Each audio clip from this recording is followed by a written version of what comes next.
The Hellion Guide, full build for the Hellion. What is Hellion? The best way to play Hellion is on spot number 1 and 2, she's very weak on a spot number 3 and 4. She's not a pure tank, she's more like a bruiser, she can sustain some damage, she deals a lot of bleed damage, and she resists Death's Door quite good. This is probably the trickiest class to play because she's under debuffs non-stop and you're supposed to remove debuffs and plan ahead round by round, so it's not a user-friendly character at all, but she can be OP with the right composition. Best characters that can pair up with Hellion are those that can move and switch positions, like the Highwayman, Man-at-Arms, Jester, and of course Grave Robber. She's quite immobile, she cannot go backwards, so that's why she goes well with the classes that have high movement. Hellion comes in 3 different forms: Ravager, Berserker, and Carcass. Wicked Hack, basic attack for Hellion, can deal a lot of damage,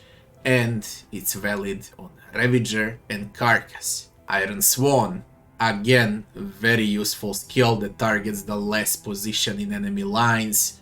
The only character that can go on a position number 1 that can actually target with superior damage that final position from enemies. Can also combo enemies once upgraded. The skill is valid on Ravager and Carcass. Barbaric YAWP, self-debuff, can stun enemies if they are under combo, but both of them need to be in combo in front of her for the stun to work. Quite hard to trigger, huge penalty with a debuff. Barbaric YAWP is valid on Ravager, Berserker, and Carcass. If it bleeds, bleed melee attack, only valid on a Berserker. You would need to be on a position number 2 or 3 for this spell to work, so it's a completely different build than on a Ravager and Carcass. Again, this thing, if it bleeds, is only valuable on Berserker subclass for Hellion. Toe to toe, valid on all Ravager, Berserker, and Carcass. What it does, it moves her forward if she gets out of position. It deals low damage, but it taunts enemies. Also, once upgraded, it removes Winded debuff, so it can actually hurt more. Adrenaline Rush, self-heal, self-sustain, valid on all 3 subclasses, Ravager, Berserker, and Carcass. Nothing here to say, okay? It's just an extremely useful skill. It removes Winded, it heals, it removes bleed. Very, very good skill. Bleed Out, basic attack for Berserker subclass, and it's only valid on Berserker. There is a combo that I'll explain later that how Bleeder works. Basically, when she starts from position 2, just in short, of course, she goes with if it bleeds, she goes with toe, transfer position, and then you can use Bleed Out. That's how you should play Bleed Hellion, or better to say Berserker. Bloodlust, self-buff. Okay, that's same as Leper, flat percentage damage on a Hellion.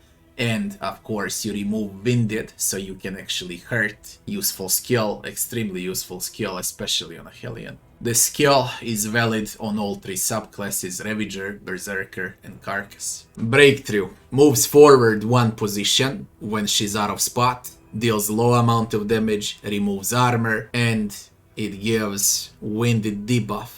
Frankly, this skill is only useful when you have Orphan in your team that's gonna apply Firestarter, so you can actually burn enemies with Breakthrough. Other than that, if you wanna move positions, toe to toe is way much better, especially since you can taunt and remove Winded once upgraded.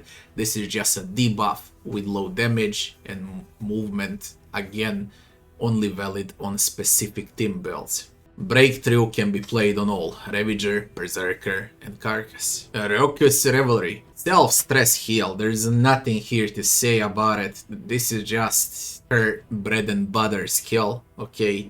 On all 3 subclasses, Ravager, Berserker, Carcass, it's just extremely good. Self-stress heal, self-heal. The only bad thing about it is a Winded buff, but you can remove Winded with other skills. Howling End, valid on Ravager and Carcass. This is the skill that deals most damage out of all skills for Hellion. You're gonna use this when you want to kill enemies, okay? This is like all in, alright? Works from position 1 and 2. Basically, it works on all subclasses and all builds.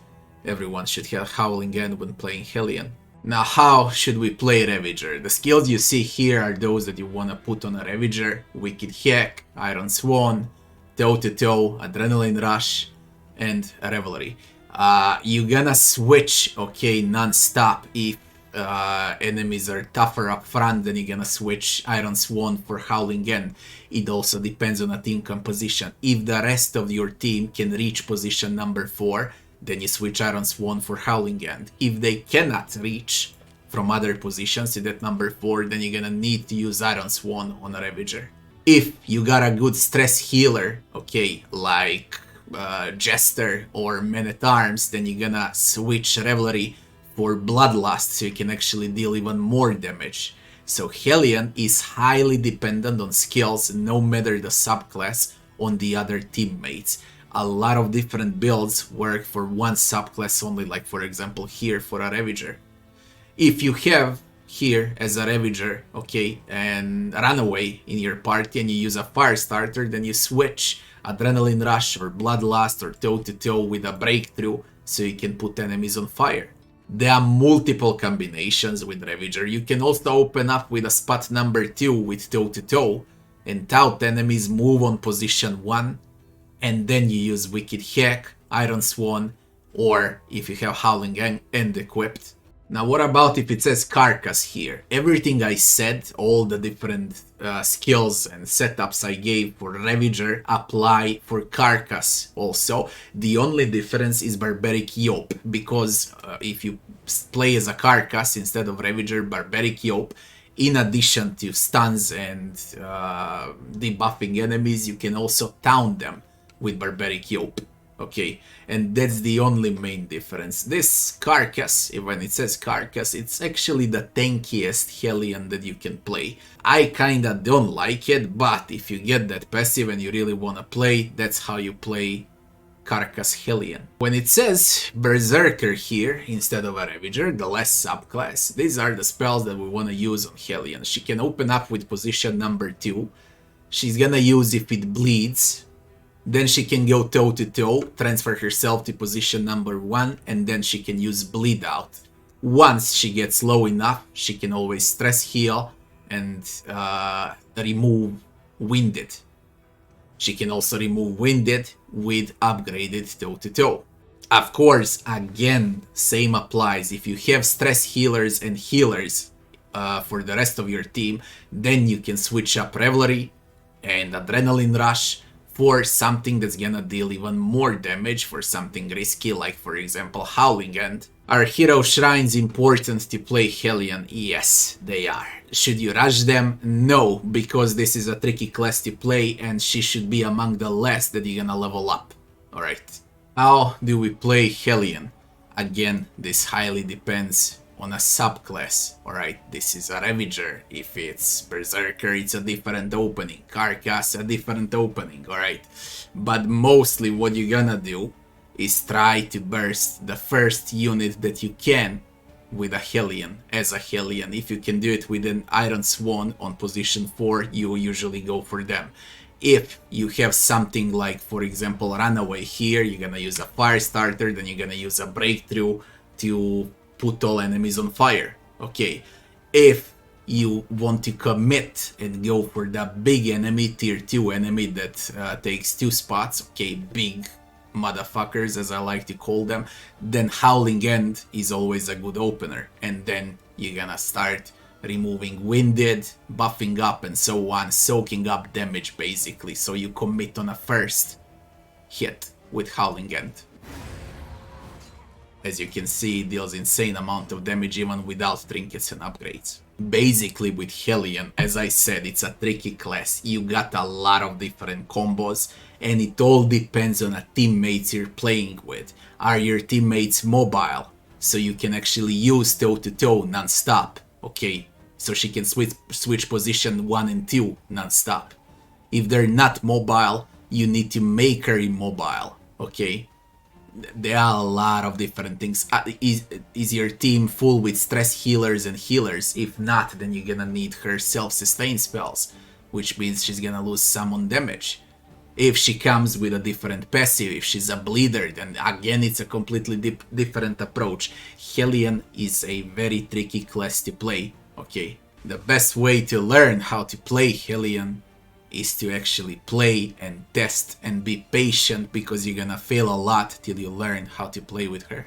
Now, what are the good trinkets on the Hellion? No matter the subclass, clenching claws are absolutely great, especially when you use them combined with toe-to-toe skill. The first unique trinket for the Hellion would be Indelible Trinket Empty Stain. This is a barbaric YAWP Hellion, or better to say, you're gonna play with Carcass when you want to use this trinket. Carcass subclass. Clarifying Carcanet is absolutely crazy on a Hellion, but you need to keep relics and bubbles above 75, which is quite a challenge. Nautical Compass, absolutely crazy on a Hellion. Carved Bodkin is great on a Ravager Hellion, cause she can bleed on a turn start, and that can give her an extra action point for free, 20% chance for it to happen. If and when it happens, you can play twice, and that's huge on a Hellion, but only valid on a Ravager.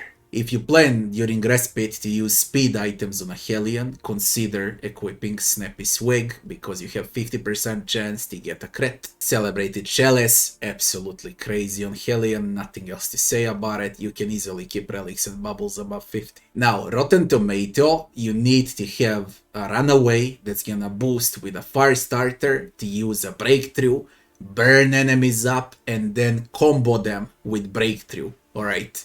And you usually open up from position number 3, so you can transfer to position number 2 and prepare yourself to deal damage with Wicked Hack, 25% more damage. This is a tricky trinket for a very tricky class to play, okay? And you need a specific team build for this to work. Now, Smoldering Hymnal, also very good on a Hellion, especially if you're gonna give her speed buffs. Again, if you're gonna give her speed buffs, consider taking Enlightening Element on a Hellion. Fisherman's Line, great if you have one of these two items equipped, net or a grenade. You can bleed and stun enemies. Greater Gilded Mind is absolutely great on a Hellion, as all other classes too. Same can be said about Greater Sacrificial Host and Greater Anchoring Charm, and same can be said for Greater Heldroth and Greater Cleansing Sensor for the Hellion. She can also profit with her self-heals out of Greater Bouncer's Belt. Flat damage on Hellion is absolutely insane, with Greater Sharpness Charm. Greater Heartseeker, also insane on a Hellion, because when she crits, she can actually hurt a lot. Seaman Boots for low-speed Hellion will give armor, for high-speed Hellion will give dodge. Can be good on a Hellion. Greater Wolf's Blood is absolutely great on every class, especially on Hellion. Flat Burn Resist, good on a Hellion. Now, this Blooded Branch is only valid on a Berserker Hellion, or better to say on Bleed Hellion, with if it bleeds. Very simple, you're gonna bleed enemies with 33% chance more than you usually do, and she already has a 33% chance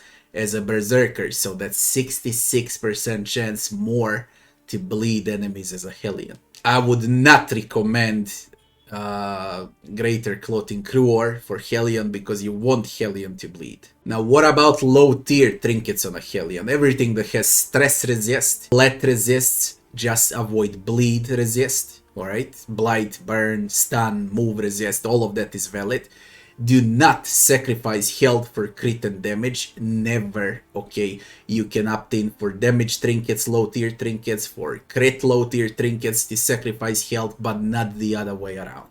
What about Respite buffs within items? This is very simple, everything that's gonna give her armor, dodge, crits, damage, you should apply on Hellion. Of course, do not forget to give her food to raise her maximum HP. Mastery Trainer on a Hellion. If you play her on position 1 as a Ravager and there is no one in your team that can reach the final line from enemies, then you're gonna upgrade Iron Swan first.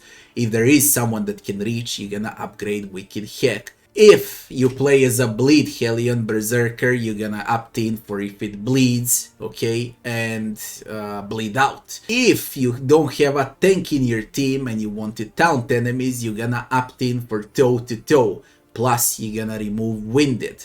Do not forget, once you're on a map 3, you will need to upgrade Adrenaline Rush and Revelry if there is no one in your team that can heal or stress heal. Even if there is, for the final boss, you're gonna need these two to sustain, or you're gonna get killed without it. If you plan to hurt, and if you plan to end fights in 1-2 rounds, then you should upgrade Howling End, because it's the spell that deals the most damage. So, how would I do it? For a Ravager, I would go with Wicked Hack or Iron Swan first. For Berserker, I would go with If It Bleeds or Bleed Out. For Carcass Hellion, I would go with Toe to Toe. And after that, I would take support skills, alright, Adrenaline Rush and Revelry. If your team covers position 3 and 4 for enemies, if they can deal damage to position 3 and 4, consider upgrading Howling End immediately when you can, so you can burst the first 2 spots in enemy lines. That will be it for Hellion. Hellion is not easy to play, it ain't user friendly, she needs upgrades, but again, I would recommend playing with Hellion. Start playing with Hellion once you have around 30 hours or so in the game, when you learn and master the game a bit, because Hellion is really tricky. I thank you all for watching, and I'll be seeing you on the next one.